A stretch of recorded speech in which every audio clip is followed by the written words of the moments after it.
Welcome to Environmental Fridays. It is Personal, Season 3. This season we'll be featuring 12 episodes with 12 guest speakers from Barbados, Delaware, Grenada, Illinois, Kansas, Michigan, St. Lucia, Trinidad, Washington, and Virginia. Now here's our host, Dr. Desmond Hartwell Murray. And this week's guest co-host, Claude J. Douglas. And this week's guest speaker, Dr. Jody Daniel. So thank you all. Welcome for coming. Welcome to Environmental Fridays. It is Personal, Season 3. Today we have episode 5, and it's coming to us live and direct from Grenada. So today we are going to highlight, I believe, in the lecture today, conversation on conservation and development. This picture that you're looking at here with the nice rainbow, the water, clouds, all of that, that's Grand Anse. I was there this past summer, took some pictures. This one is one of them. And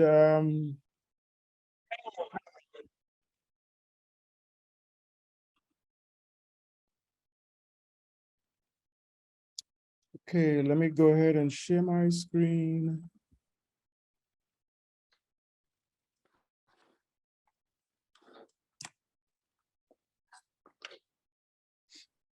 Okay.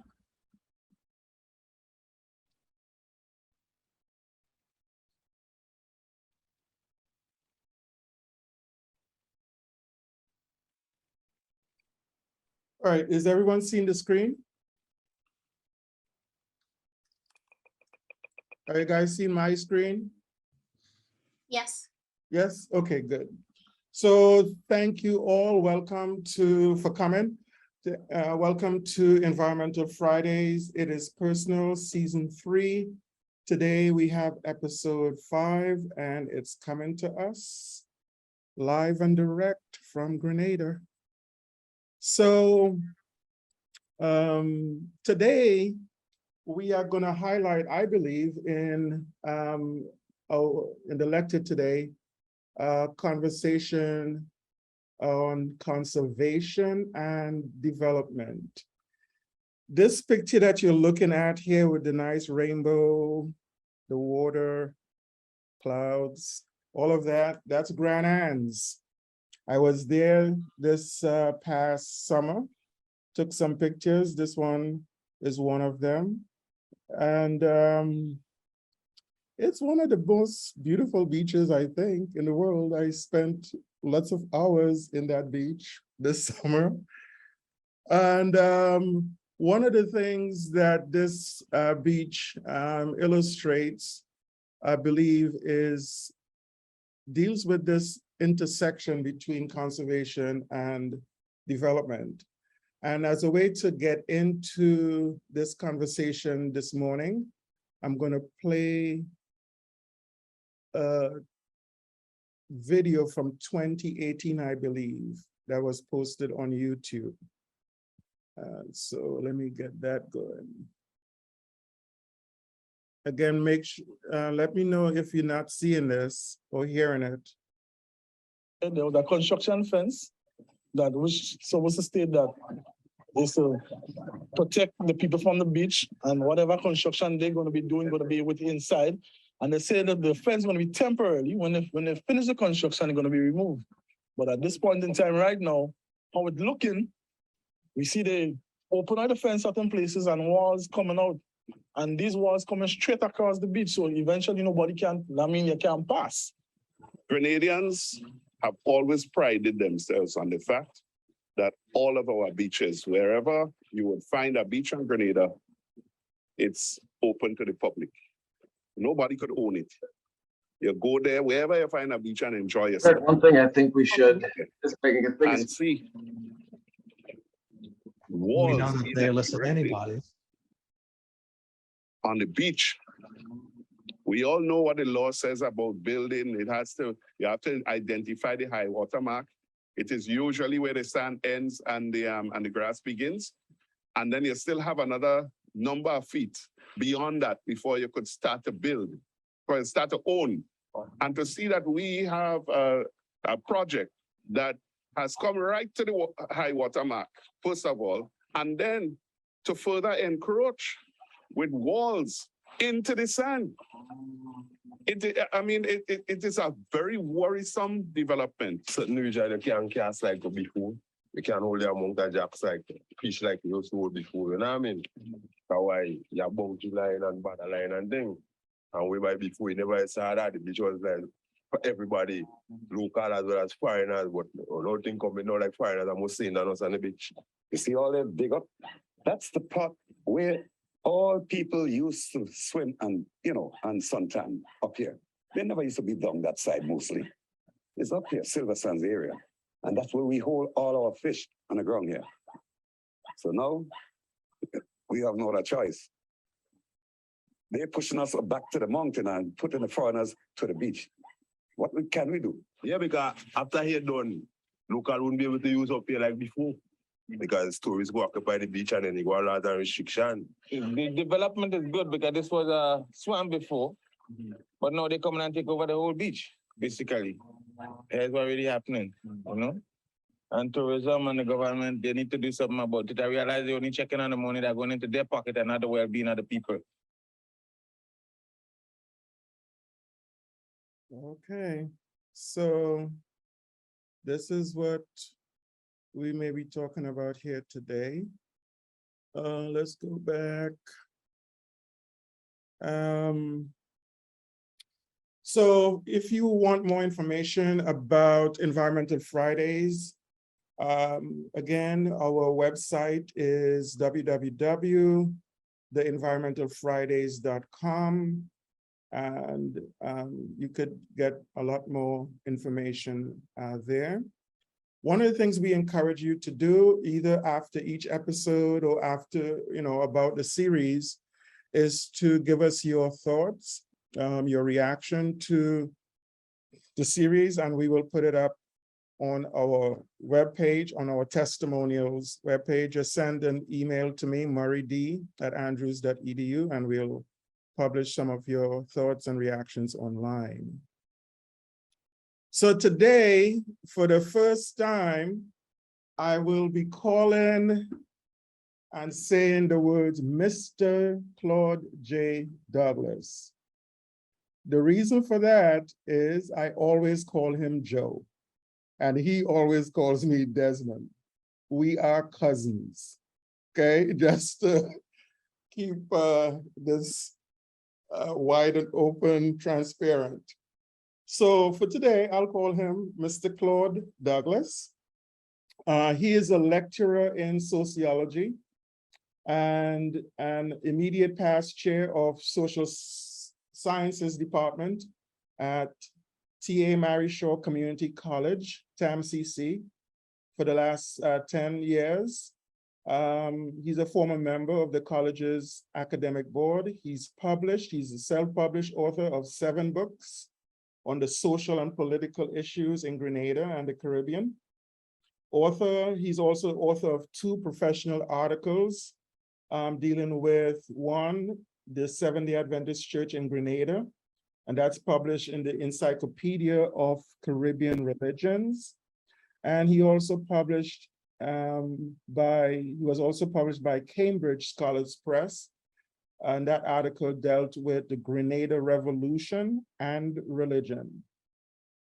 He's a recipient of the Jarvis Award for Excellence in Sociology while he was at the University of the Virgin Islands in St. Thomas, and was named among the university's 50 most influential graduates at its 60th anniversary celebration. And he conducts social impact assessment for a number of environmental scientists and consultants in Grenada. So this is my cousin, Mr. Claude J. Douglas. Very proud of you. So Mr. Douglas will introduce at this time our speaker for today. Pleasant good morning again. And I want to thank Dr. Murray. I'll be referring to him as Dr. Murray for the first time too. You know, and I'm happy am I to be part, you know, of this Environmental Friday. And when he asked me, you know, my forte basically is not the sciences, but the social sciences.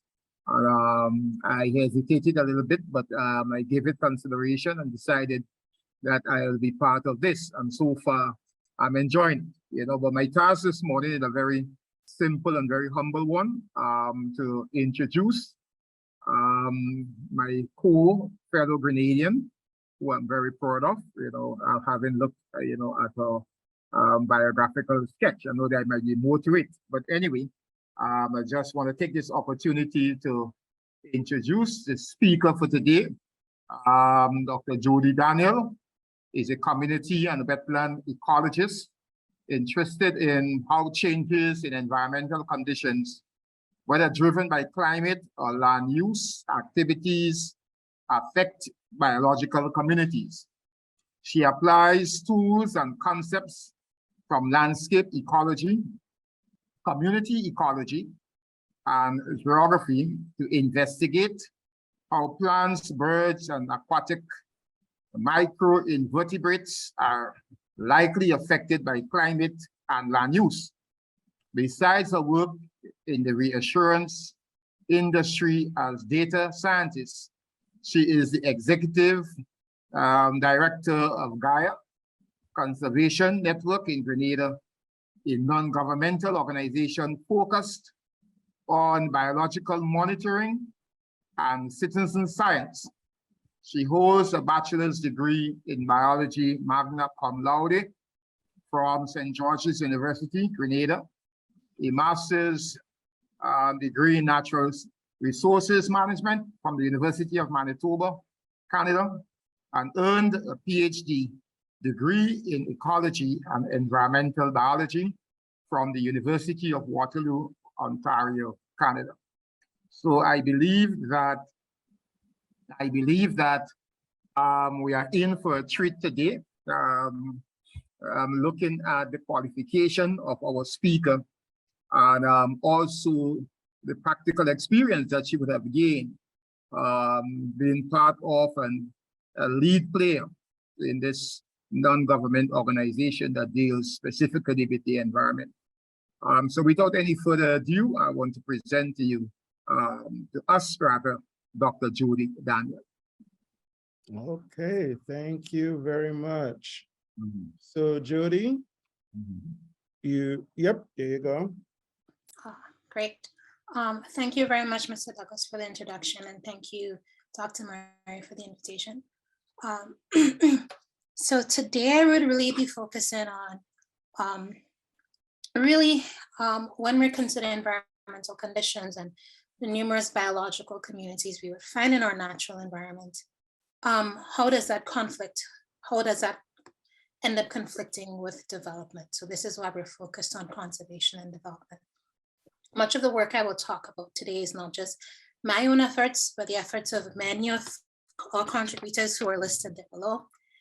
And more recently, if you want to get some more information, particularly on the environmental, economic, as well as cultural heritage impacts of some of the projects I'll be talking about, there's a paper online, which is all the way in the bottom here. So if you're interested in looking some more into that, we kind of go into a lot more detail there. But this presentation is going to be broken up somewhat into two separate parts. So the first part of it, I'll be talking about some of the findings we found about these particular really important coastal ecosystems, what organisms we're seeing there, what does that tell us? And then I'll be going into the implications for this when we consider much of the development that's happening in Grenada currently. So I'd be focusing today on mangrove ecosystems. Mangroves are very, very important for migratory birds. So in a mangrove ecosystem, these are coastal wetlands, and they have trait species. So we typically see three main species associated with them, plant species. That would be red, black, and white. And then you have further inland buttonwood, which is not considered to be a true mangrove species, but you typically find them in mangrove ecosystems. Now, Grenada, if you may or may not know, many of the islands in the Caribbean, Eastern Caribbean, or just the Caribbean broadly, they form a stopover habitat for migratory birds. So whether it is they're going southern or northern, as you have changes in seasons, they would stop off in mangrove ecosystems in particular. And so we know that these ecosystems are very, very important for migratory birds. Migratory birds have protections other places in the world, and they don't have official protections in Grenada, but these are birds that are global and they just pass on in Grenada. And when we lose these very important mangrove ecosystems, which are coastal wetlands, we are losing habitat for migratory birds. Not just migratory birds, but you also find birds that are almost exclusive or are resident to Grenada. So for instance, the Grenada flycatcher, which is found only in Grenada and St. Vincent and the Grenadines, we also observe them there. You also find the house wren. Grenada has its own endemic house wren, also found in mangrove ecosystems. Broadwing hawks, the Antillean broadwing hawk, a subspecies in Grenada. We also find them in mangroves. So you're not just seeing migratory birds, you're also seeing birds that are resident to the area. So we know that these mangrove ecosystems are super important, and which is why we tend to focus on them. So to pinpoint you to where Grenada is, this little spot here, we're very small, but I'll be focusing firstly on some findings we had at 4 sites on Grenada. So just give you a better understanding of what we're seeing there. And then, as I said before, we'll transition to talking about what those findings mean for conservation, given the projects that are happening there. So we have 2 sites, one here, 2 in the south of the island, and then you have another 2 that are more northern. So we wanted to monitor sites that we hoped would remain around long term, which is questionable at this point. But our thought was we wanted to get sites that were kind of distributed along Grenada where you find mangrove. So these are the 4 sites I'll be talking about here. So the first site, which is the biggest one, it's in the north of the island. It's a Ramsar site. It's the only Ramsar site in Grenada, which means it's a wetland of international importance. Really, really big wetland. Then we have one that is below that. So the one that is in the northeast of the island conference. This mangrove is a bit different from these 2 mangroves. Sorry, they're separated from the ocean with a beach. They're considered to be basin mangroves. So we expected them to support somewhat different organisms than the others. And then in the south of the island, we have 2 fringing mangroves, and that simply means there is no beach between them. So the water is coming right up on the mangrove, and that's the other side. I'll talk a bit about the activities that's happening there now, but this is just to give you a context of the 4 sites I'd be talking about first. This might be a bit ecology heavy, but just to focus in here is that we were really interested in what could explain what we see at these different wetlands. So as I mentioned before, 2 are basin, which means like there's a beach between them, and 2 are fringing. And one thing in ecology is that we often try to understand what are the factors influencing the organisms we're seeing at a particular site.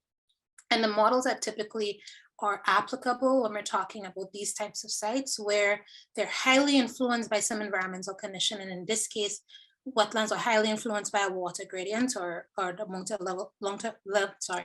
length of time water is present. We're typically looking at the mass effects and patch and species sorting model. So our thought was, if we were to evaluate these sites, would we see support for these things, which are telling us the environmental conditions in that wetland is explaining what's there? Or will we see no pattern where no matter the wetland you're looking at, it's somewhat random? We didn't expect that to be the case, but that's how we started off. So if we're seeing like some support for the environmental conditions and the positions in the landscape and such, influencing the type of organisms we see there, then we would see that there's strong agreement between their communities. So if we were to do some statistical tests that measure how strongly related the communities are, we would see evidence for that.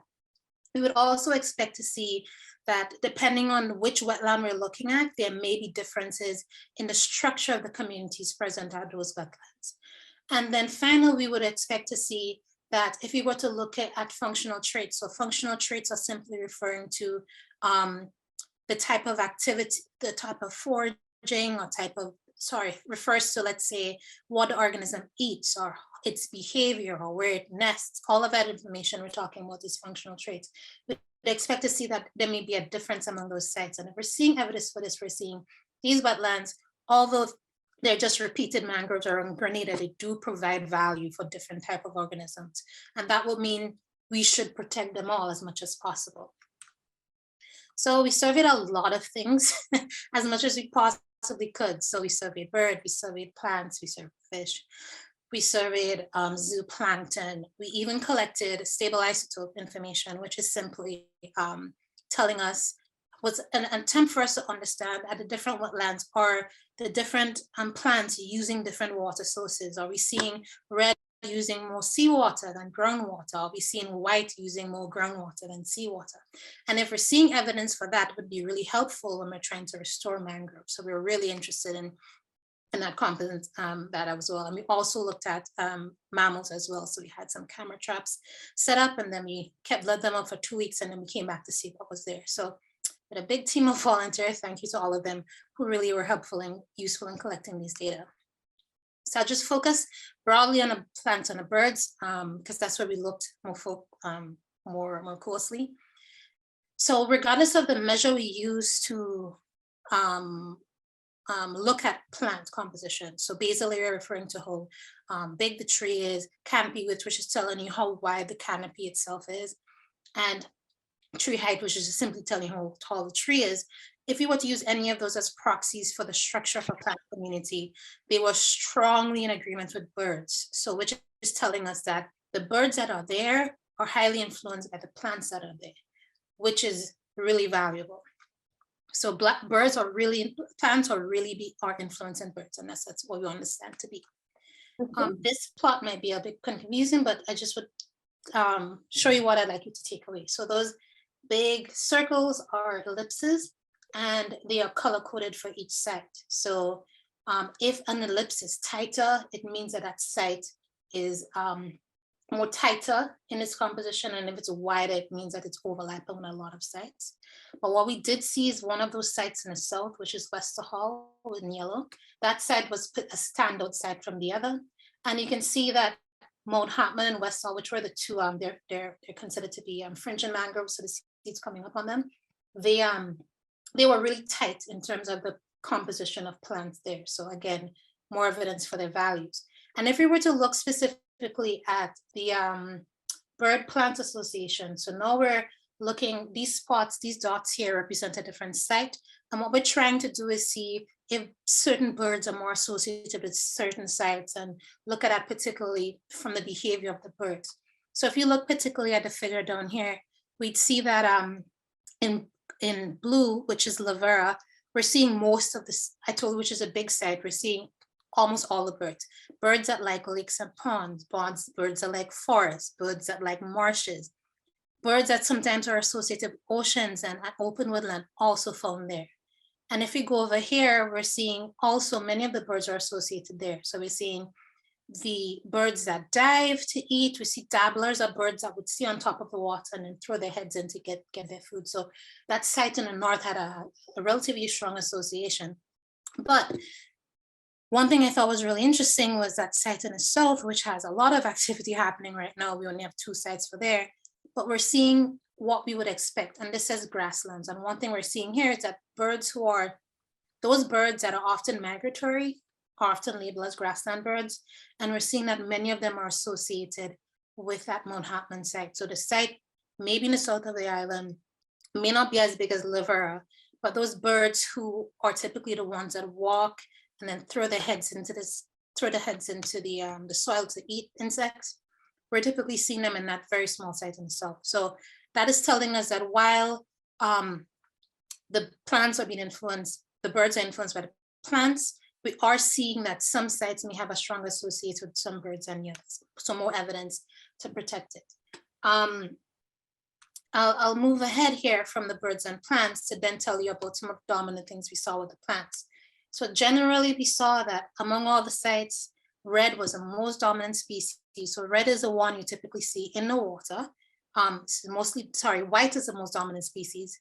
And we also saw that when we look at the water sources that the plants are using, at each site, regardless of the site, red is using the same water source, black is using the same water source, white is using the same water source. So that is telling us that if you have come to a site and you see a lot of white or a lot of black or a lot of red, if you disrupt that water flow, you're going to have a very big impact on the plants. And if you have a very big impact on the plants, you're going to have a very big impact on the birds. So here, I'd just like to mention, we saw a lot of different birds. So we're seeing birds as I show here. This is a nice little green heron here.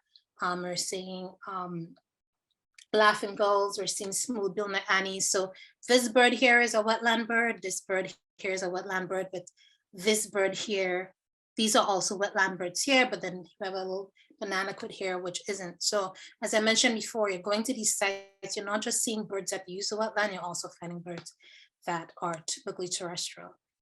This plot here is just showing you like how frequent some of the species are. So you may not know about birds in Grenada, but this is a Grenada flycatcher here, only found in Grenada and St. Vincent. We're finding a lot of them in Conference. The Antillean crested hummingbird, which are birds really, really tiny. It's a hummingbird, also found them a lot in Manhattan, as well as the Grenada, the Grenada morph banana quid. So the banana quids all around the world. Grenada has, and St. Vincent has a special one that's fully black. Also finding them a lot in these wetlands as well. But moving on again, some notes on some other groups we saw is that when we surveyed the mammals, we were seeing that generally, we're seeing, if you go to the close of the edge of the wetland, you're seeing a lot of mammals. And you might ask, why is that a concern? Birds in particular are super sensitive to the presence of mammals because many of them are predators, so like mongoose and cats. So if you end up in a situation where you are segmenting a wetland or you're cutting it up or you're building a road through it, you're making it much easier for these mammals to stake with birds. As I mentioned before, you don't just have migratory birds there, you have resident birds there. So if you're making it easier for the mammals, you're making it harder for the birds that nest there. It means that their chance of survival is lower. And we do know that one of the leading causes of bird mortality when in nesting is actually predation. So which has strong implications for the projects I'll talk about next. Another thing too we observed is that there was evidence that the endemic and critically endangered bird, which is a Grenada dove, was found around that Manhattan wetland, which has activity happening now. So although you may have, this bird may not necessarily be found directly in the wetland, it's using areas close to it. So if you have development activities happening, you're not just impacting these migratory birds or these resident birds, you're also impacting one of the rarest birds in the world where there are fewer than 250 individuals. And the final thing I'd mention on the ecology of this is that when we looked at the fish in particular, we saw that there are at least 20 different species of fish using the natural ecosystems to these wetlands. So, and many of these fish were the same fish you would find that these local fishermen in the area are harvesting. So when we talk to fishermen in Woburn, for instance, or even in West Hall, they're saying that these species that we are finding in these wetlands in their juvenile stage are the same species that they are catching, which has consequences. So if you lose these wetlands, you're not just impacting birds, you're not just impacting plants or zooplankton, you're also impacting people's livelihoods because many of them act as nurseries for these fish. So I talked a lot about the ecology to give you some context on the fact that the plants and the birds highly influence each other. When we degrade these habitats, many of these community structures fall apart. We leave these ecosystems really vulnerable. But it's not just going to impact us, people who just care about the environment broadly, but they also impact for our local fisheries as well. And many of these people are relying on fisheries as their main source of income. So this brings us into the conversation around coastal development, which is really what I would like to hone on here. These mangrove ecosystems, they are very much under threat due to coastal development. And there are 3 projects I can highlight here. So the one in the south of the island where the Grenada dove, which is critically endangered, is found. There's a plan for, it's not too clear now, but it may be a university, maybe a mega resort, it's unclear. The plans have changed. We also see another 6 cent hotel happening to the east of that, where we initially had selected that site for monitoring, but because of coastal development, the entire mangrove was basically cut down. And that particular site was really valuable for birds, and I'll talk a bit more about that. And then you have one in the north of the island, where that liver, a big wetland, was talking about, that wetland that is a Ramsar, that you're finding all of these diverse birds present. There is a plan for a 17-story hotel with, I don't remember how many holes golf course, but that is what's planned for that area. So again, of the 4 sites we selected for surveying, 2 of them are under threat. One of them we had initially selected is now gone. So while these are very important ecosystems, we have a lot of conflict in use for development. So to give you some history of the context about this one of the sites, I mentioned one of the sites, entire mangrove was gone. So this first pointing to you that the mangrove forest was destroyed by February 2022. This is a coastal forest you removed after here. My screen went weird. Are you still able to see my screen? Cool. So this is just giving you some context of what the site looked like before. So this is a picture we took of the site during dry season. It fluctuates in water a lot. That's what the site looked like. It supported diverse, it was probably one of the most, I'd say, functionally diverse wetlands, and we lost the entire thing falling. So if you look at the picture on the right, this is what that area looks like now. So that one's very lustrous mangroves. Now the pond has been dredged a bit. They're putting some artificial island.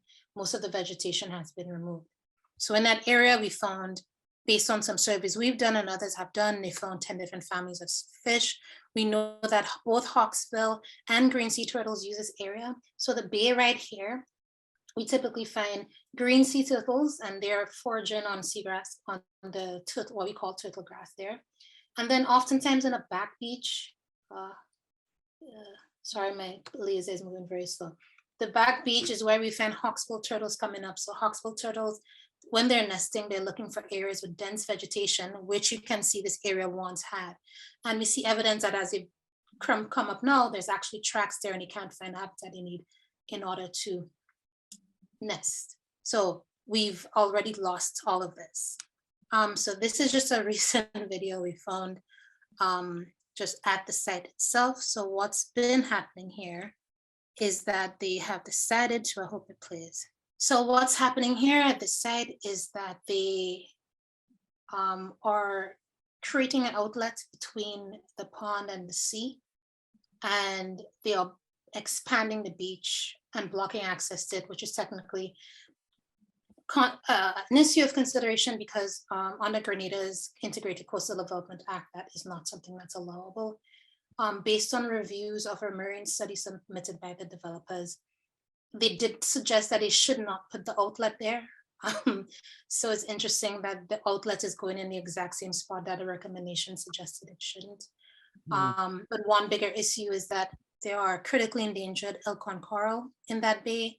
There's vast seagrass beds and a wide abundance of fish. So the thought is, if you're going to have a lot of brackish water coming in from the pond into the area, you're going to vastly impact the seagrass beds, because increase in sedimentation lowers their productivity, causes more coral bleaching, and the consequences are very vast. So in addition to the impacts on all the biota that the removal of the mangrove had, we know are going to have brackish water coming directly into a bay that didn't historically have that proportion of it coming in. Now we go to the one at the site at the north of the island. So we have in Lavera, so we have some forest. They put some temporary worker housing in there before the planning permission was given but they were given permission to do so. The total forest under threat is over there, and then we have the mangrove forest under threat. And in this particular area, there are really diverse birds, as I mentioned before, at least 14 different families of fish, 13 species of coral. This beach, Lavera Beach, is considered to be one of the largest nesting sites for leatherback turtles on the island. And the proposed development, which includes a 19-story building, will include lights, which may make it nearly impossible for the turtles to come up. There's also a proposed golf course, and we've seen from prior developments, there have been many developments in this area. You can see an increase in sedimentation coming down to the beach, which means the sand gets too cakey and the turtles are not able to nest. So even if the sedimentation doesn't get there, you have issues with the lights. You see some of the proposals are within the wetland themselves. Massive changes in hydrology. And as I mentioned before, if you change the hydrology of the site, you're going to change which plants are there. If you change which plants are there, you're going to affect which birds are there. And then not added to the noise, and noise we know does have impacts on biota. So it makes it more difficult for them to communicate. So we're adding a lot of stresses to this area, which is supposed to be a wetland of international importance. And then the final one I'll talk about would be the site in the south of the island where the critically endangered Grenada dove is. So we had some vegetation areas moved in 2020.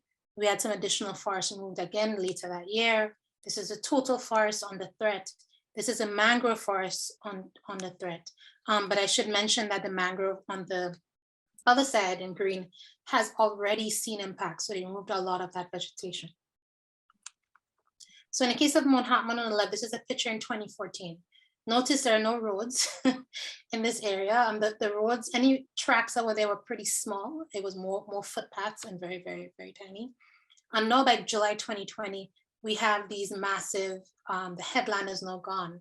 So why are we concerned about this is because we do know that Grenada doves have been found, breeding pairs have been found on this headland right next to the wetland. So we've already lost habitat. And again, as I mentioned, this bird is critically endangered. There are fewer than 250 individuals left in the world. And this is where one of the subpopulations are found. So you've seen the level of large scale development that's happened already. Roads have been widened, forests have been moved. This area has now changed really vastly, and now we're not just infecting our local biota, but now these migratory birds are not going to be able to use these areas as before. And as I mentioned before, we now have a lot of big roads, and roads, mongoose love roads. So this just makes the area more vulnerable to predation. In the picture on the bottom, you'd see the proposed development. So you can see what's going to happen there. This habitat is going to be vastly changed if this project happens. So the wetlands nearly have big structures within them. The hydrology is completely changed. The footprint of this habitat is crazy large. You will lose Grenada dove habitat, and then you have the additional pressures that puts on whatever habitat is remaining. So this is just a video from July of what it is. It's just a drone shot we had of what was happening in July. So again, the initial picture I showed you, there was no vegetation there to worry about, but then now you see a lot has changed, a lot has been removed. And that area where you're seeing their building is where that Grenada doves were using. And they also cut some of the wetland out. So now any birds that are using the middle there are now vulnerable to predators. And it's going to be completely changed based on the designs. So I can tell you obviously that there can be economic impacts of a loss of this habitat. So this is just comparing the size of these habitats and area. This is the value of ecosystem services that are the amount of carbon storage sequestration we're losing for tons per year. And then finally here, we're looking at the value of the mangrove ecosystems lost. So the idea with ecosystem services is that these ecosystems are providing some services to us that we aren't able to replicate, like water filtration. And so by losing this habitat, we're actually causing some indirect effects on our economy when we lose these ecosystems. And note that Grenada is a small island. We are very sensitive to the impacts of climate change and sea level rise. And so when we're losing this coastal habitat, we're leaving ourselves very, very, very, very, very vulnerable. And we can't replicate the services that these ecosystems are providing. But something I'd also like to highlight too is that it's not just economic or ecological impacts, or even livelihood impacts. We have cultural heritage impacts. Based on work by Dr. Jonathan Hanna, we are aware that there's a strong relationship between these coastal habitat or wetlands generally, and where we tend to find artifacts associated with Grenada's indigenous people. So wetlands are forming time capsules into Grenada's history. So if we are going to destroy these habitats and we're not even excavating them properly, which we're not, we are losing a lot of historical information. This is an example of a burial found at one of the sites. And I think more recent work, and I may be wrong, recent work suggests that there are a mix of African as well as indigenous burials in that Lasages area. So they're not being properly excavated. We lose these ecosystem services. We also lose a lot about Grenada's history, because these burials tell us a lot about behaviors of Grenada's indigenous people and what was happening in the past. So people have attempted to do things about this. We've attempted to have consultations with the developers, physical planning directly, which were not necessarily as successful as we hoped. So we've gotten sight of some of the VIAs, which we've read. Some of them had instances where the developers ignored the recommendations of their own EIAs. There were calls for public consultation. Mr. Douglas might be fully aware because he works a lot with EIAs, but you're supposed to do a lot of community consultation with this. And from what we've seen of the little EIAs, we've seen that many of them do not do community consultation. Many of the people in the community do not hear about these projects until after the fact. And we don't even ask the community, do you want an 18-story hotel in your backyard? Do you want a 16-story hotel? This is not conversations that happen. We just throw these things up and say we'll get some money for it. So consultation with community members are very minimal. And now you're having issues with access to beaches, and beach access is supposed to be public in Grenada. None of these things are really addressed because we don't have consultations. So we've also asked physical planning for project approvals, because technically when someone gets a project approved, there should be conditions. In the past, there was an EIA committee that reviewed these environmental impact assessments. And from those assessments, they would be given the developers, okay, actually we can't give you approval because here are the things you need to address. Or they may say, we will give you an approval, but here are the things you need to do. All of this is done behind closed doors, and many times to get information in the past on what was the project plan and approval process is very difficult. So if a developer is supposed to do a particular intervention, we don't know if that was requested of them. So we never know who violated it. So then where this thing currently is, it's currently at the point of being at a judicial review. So a judicial review is simply a legal matter, is taking this action to the court and asking the court to ask the authority to revisit their decision. So asking the authority, these approvals you gave, we think that it didn't take good consideration of the environmental and social impacts. There aren't sufficient mitigation measures, so please ask the planning authority to review them. Currently, the judge heard some arguments in last year, and this was about the Grenada government, joined by all three developers, were saying the organization that took the legal action doesn't have legal standing to bring the case. And the judge decided that he will make that decision when a substantive matter is heard.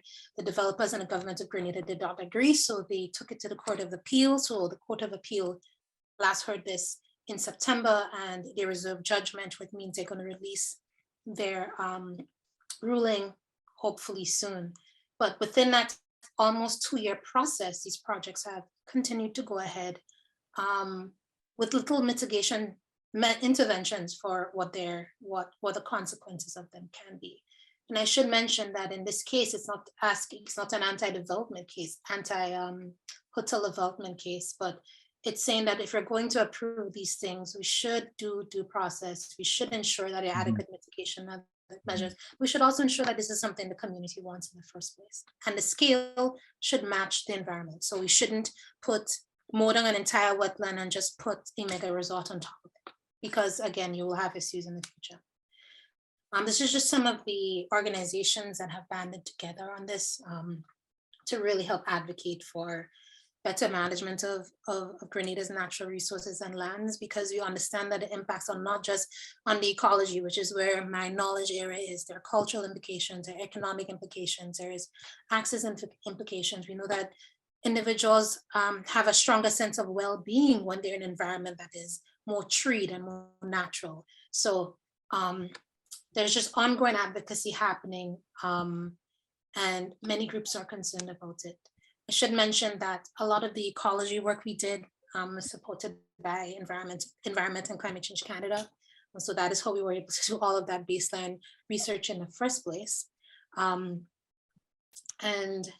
so I'd come down to the end, and I'm sorry that I didn't end on an extremely positive note, but this is just some contact information.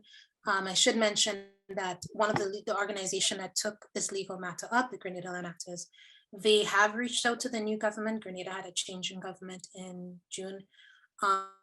They've done some writing to physical planning. They've tried to reach out to government ministers to ask for better advocacy, ask for better mitigation strategies, but more so, there's so much policy that we don't have regulations for, and asking them to do what needs to happen to ensure that there's better oversight. So at this point, all we can do is hope, but the legal matter is still ongoing. So if anybody has any questions, I'd be happy to take them now. Yes, thank you. Thank you very much. Very good. Very good. Joe? Oh, Mr. Douglas. Thank you so much. Very, very, very informative presentation. And at times I should say unintentionally vexing. Yes, it is. It is. So do you have a question? Why the scope? Yeah. So at this time, are there any questions for Dr. Daniel?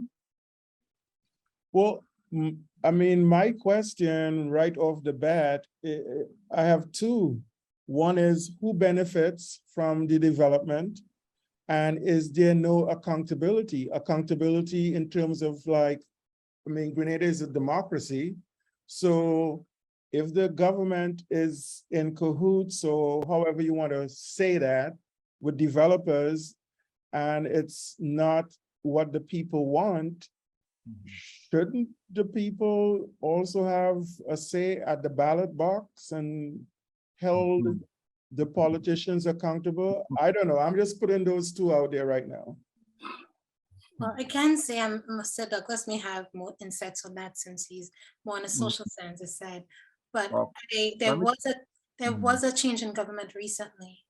And so this is a reason why there have been many attempts to write to each of the new ministers, from planning to environment, fisheries, forestry, because these are the ones with oversight over these things, right?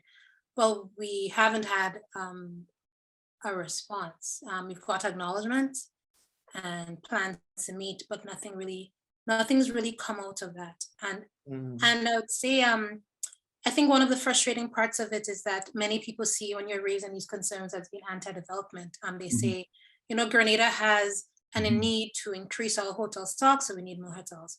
And so because we need more rooms, then we're justified in these projects. And these projects are also tied to Grenada's Citizen by Investment Program, which I think is 100,000 US in order to get a Grenadian passport. I could be wrong on the amount. And then that money goes into fund these projects. I'm not sure as to why the model is that the passport money, whether or not, however we feel about CBI, I am not sure why the money goes into hotel developments at that scale.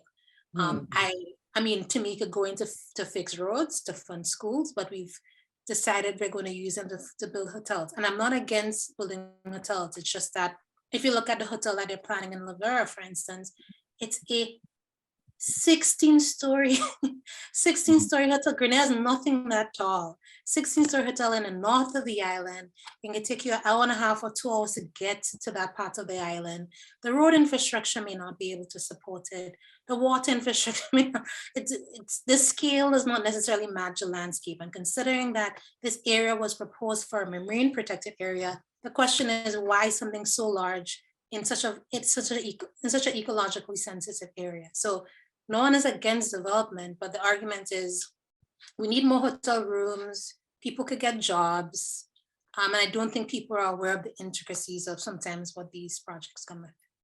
Okay, let me just butt in here before there's a raised hand. Patricia, if I may refer to you. As such. I want to add that there is this lack of what I call ecological consciousness in Grenada, you know, and that leads to a blatant disregard, you know, for the environment. Okay, and as Dr. Daniel correctly pointed out, that anytime you start acting, you know, as protector of the environment, your action basically is considered anti-development, you know, and especially by the powers that be, you know, and what is taking place in Grenada, similar to a documentary. I don't know how many of you are privileged to have seen a documentary on Jamaica titled Jamaica for Sale. You know, is it along the same line? So I just wanted to make that contribution that, you know, there is this lack of ecological. I don't think the powers that be understand the importance of the environment and the relationship between the environment and man. I don't think they quite understand that, and how protecting and preserving the environment could really, you understand, add value, you know, to what they are doing, the very same tourism development, among other things. All right. So we have a hand, Patricia Maga. I hope I have the pronunciation correct. Yes, Patricia McGaw is the name, and Yes. I am from Trinidad and Tobago.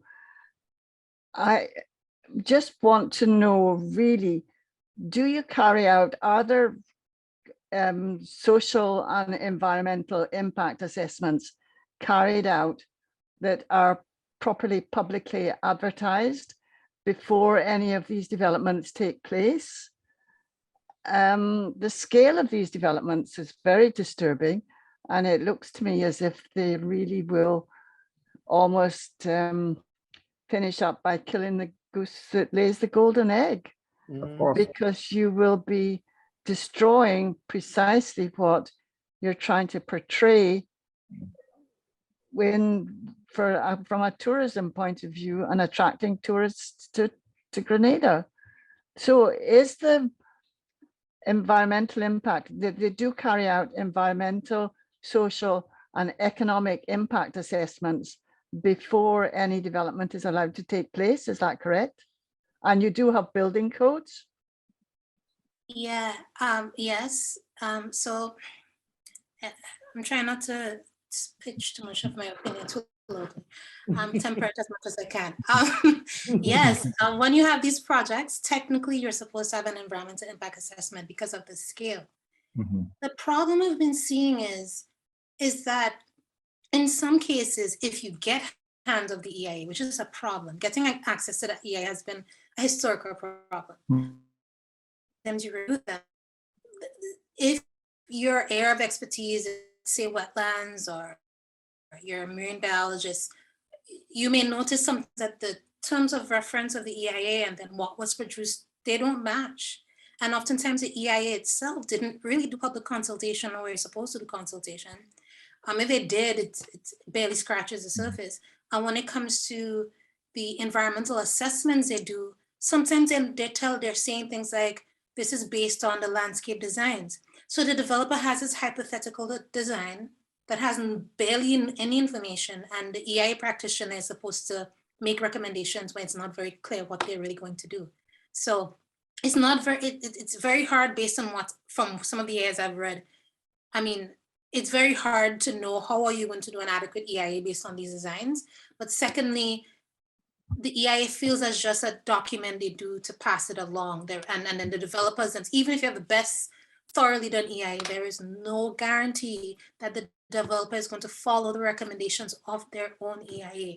And physical planning, it does not do monitoring. So it means if the EIA is set to put sediment traps in the water, there is no guarantee it will be there because nobody read the no one is putting that as a term. So the EIAs themselves have to just become a thing you have to do. And we've been seeing evidence of developers breaking up their project into phases and then using the same EIA to cover all the phases, but they changed the plans in between. The case in the Mount Hartman one, they're using an EIA from 2016 and the project has changed. So, sorry, it's so ranty. Yes, there are EIAs, but there are so much concerns with regulations around EIA. So That sounds as if that is the major problem. But apart from that, do they not build penalties into that if they accept the EIA, do they then not build in penalties that costs that if they don't adhere to them? It seems as if your legal framework is sadly lacking. Agreed, it is sadly lacking. Grenada has a new Physical Planning Act 2016. They have not put any regulations attached to it. So any regulations in the Physical Planning Act, we're relying on the earlier act, which I think is 2002. The Minister of Environment is supposed to, the Minister of Planning is supposed to put regulations around this. But that was since 2016. And I don't know if it's intentional that we don't have any regulations around EIAs and we're forced to rely partially on a 2002 act, which is the things that we've been asking government to do. Please put regulations. Also, you've signed on to ESCASU agreement. Please ratify it. And ESCASU would say, you should be doing much better with public consultation. So there are some legal gaps, as you mentioned. So Yes, has Grenada signed the ESCASU agreement? Yes, but we haven't ratified it. Okay.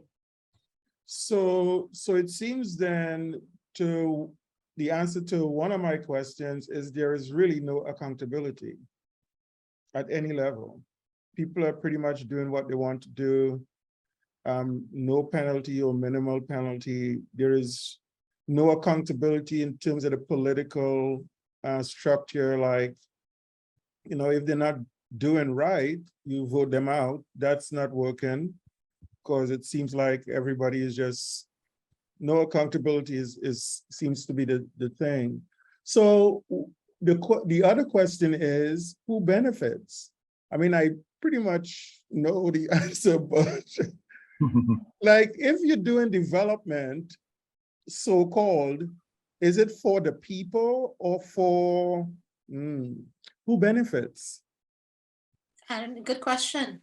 To me, I can't, there's who they say benefit, but the question is who actually benefits is I can't say. I mean, I guess maybe some people get some jobs, and from what we've known, many of the jobs are lower paying jobs in hotels, which are sometimes very seasonal. So yeah, good question. Yeah, who benefits is a good question. I can't tell you who benefits from this because I can't think of the average, thinking about Grenada's generation to come are not benefiting for this. I should mention legally under the Museum Act, there is legal, it does have legislation about Grenada's artifacts. So technically, if you're a developer and you come across artifacts or you know they're artifacts, you're supposed to stop. The museum is supposed to come in. So we do have some, but again, these things are not followed. So, might I add that it also depends on the developer, you know. I remember some years ago, we a building at our college, that's the TMRC Community College, basically, had to be built. But in that very same area, we had about 4 or 5 mahogany trees, you know, and the Caribbean Development Bank asked this important question: what are we going to do with those trees, right? And the response was, we have to remove them. And they also counter with, but if you have to remove them, then the building cannot be built. You know, so it depends on the organization. But if you have, these kind of people, I'm saying these kind of people that are coming to Grenada, especially in the tourism sector, and don't care about the environment, because most of them lately really don't care. You look at the responses to people and organizations, like Jody's organizations, and other environmental minded organizations, yeah. And there is just disregard.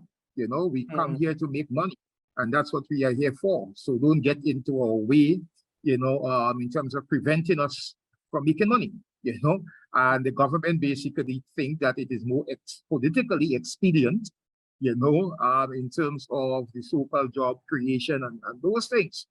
But in the long run, as was pointed out, by Dr. Daniel, because we are destroying, because there is no sustainable development in what they are doing. Right. Okay, the mangrove will be gone after a period of time. In the very same way that the coastal erosion would have destroyed most of our beaches on the east coast. The government was busy providing these roads, concrete built roads, not taking into consideration that the impact that it would have had on the environment. And today, the east coast, a 5-mile stretch, approximately, between what we call the telescope point and the La Poultry Rock, acres of land. The sea has consumed acres. When I'm talking about acres, I'm talking about real acres of land. And that's the price of development in Grenada. The price is much higher, the cost is much higher than the short-term benefits that these investors are actually coming to have. Yeah. So is there any effort by the government or by NGOs, non-governmental organizations, to basically identify two things? One, areas that could be sustainably developed, and areas that should be development of any type should be really not undertaken. Is there any sort of thing like that? Because it seems to me like those sort of things should be worked out. So it's not up to the developer coming in to say, oh, I want to develop here. No, the government and the people of Grenada should say, these are the different areas around our country that you could sustainably develop. And if you don't agree, well, move on. Is there that sort of effort? Or am I too idealistic here? I think I was just going to say, Okay. I was just going to say that's a lot of idealism. Yeah. that you are projecting here, because you see the politics that is really getting into the way of these things.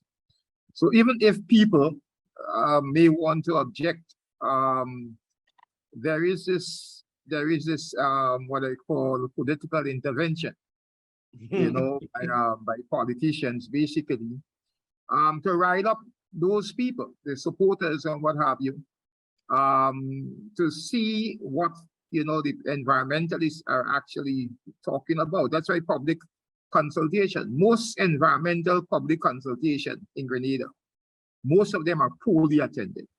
Right? Poorly attended, and it has to do, one, with the lack of knowledge of people about the environment, that lack of consciousness. They are not very conscious about it, and most times when there is an opportunity to become conscious, there is this political what I call interference. I've seen it in the past where the politicians will come and will label people like Jody as anti-developers, and those things.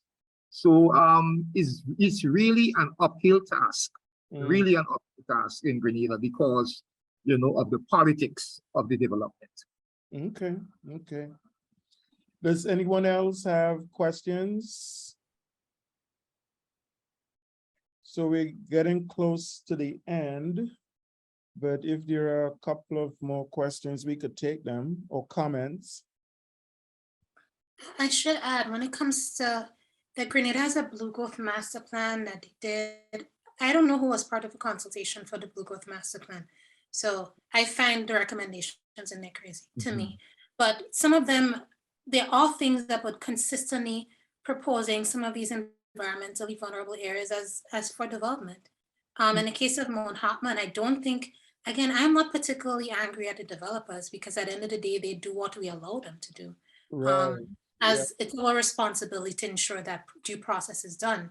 Mm. Livera has had numerous instances of failed projects. This is not the first time. Our government is offering up these areas for development, and it's the same with Mount Hartman.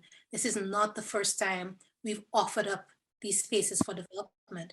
I don't understand why we choose these areas that people say are vulnerable or important to us as Grenadians, as areas we're going to put, and it's not that we're going to put some eco lodges. If it was an eco lodge, that's a different conversation.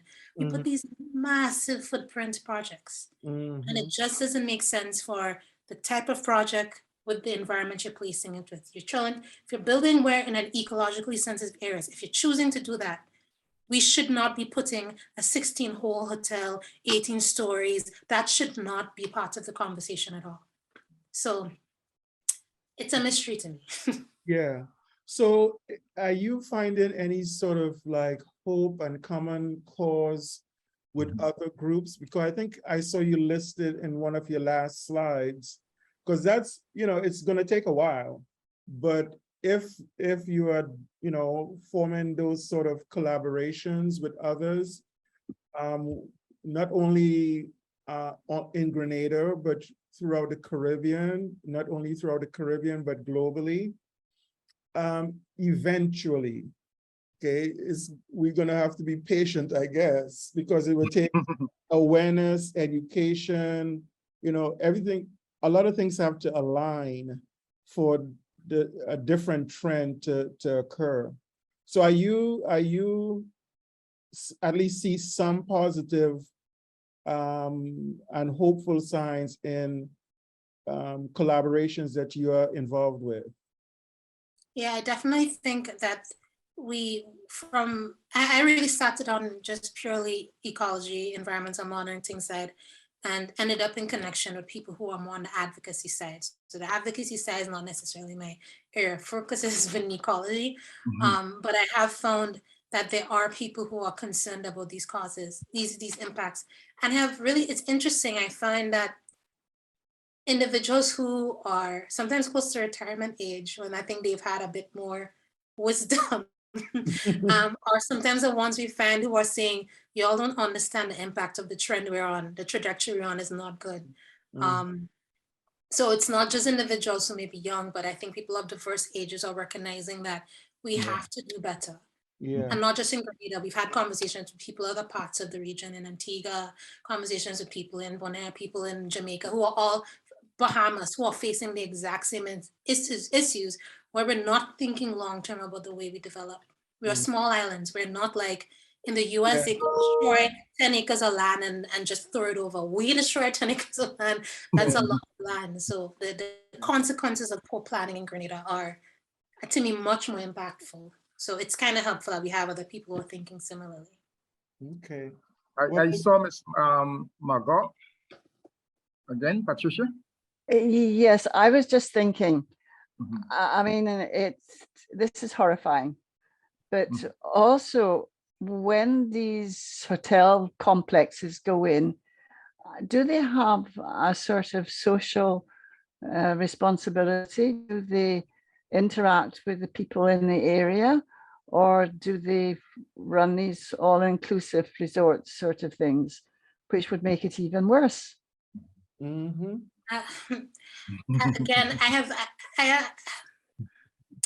I've come across developers who, to my opinion, are not. They say they're concerned about community involvement, but they're not. Because when you put them to task and you say, let's do consultation, let's include people. Here are the concerns people have about beach access. All of a sudden, conversations are on community consultation. So I don't believe that they are interested in community consultation. If they were, they wouldn't develop the way they do. They would develop very differently. It wouldn't be because people started making noise on Facebook and they're reacting. It would be when we started this development, we went to the community, we talked to them about what our plans are, and they were along with us along the way. And our design reflects that, but that's not the way we're developing here. And again, I can't fully blame the developers. We allow them to do that as Grenadians.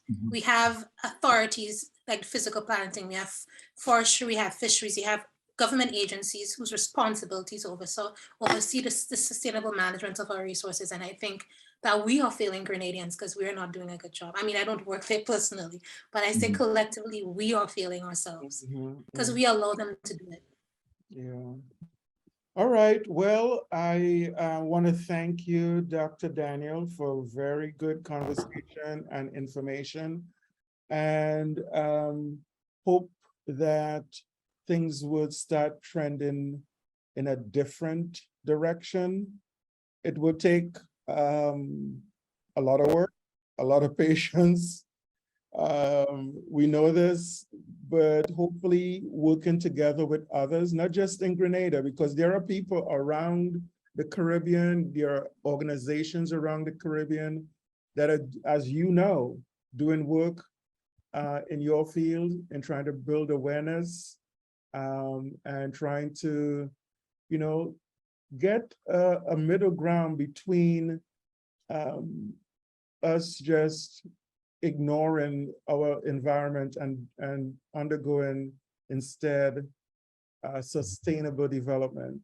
It's not that any one of us are against development, but we definitely want it so that the future generations will be still able to benefit from Grenadans and spend time there without, all these concerns. I want to thank my co-host. I want to thank everyone who came on here today. And we look forward to, again, seeing you and hearing from you next week. This video will also be put up on YouTube, and so everyone will have a chance to take a look at it at their leisure.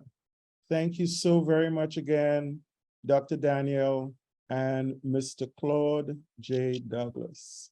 Thank you all. Take care. Thank you so much for the opportunity. All right, take care. All right, bye-bye. For more information about our sponsors and partners, please visit the Environmental Fridays Partners and Sponsors page.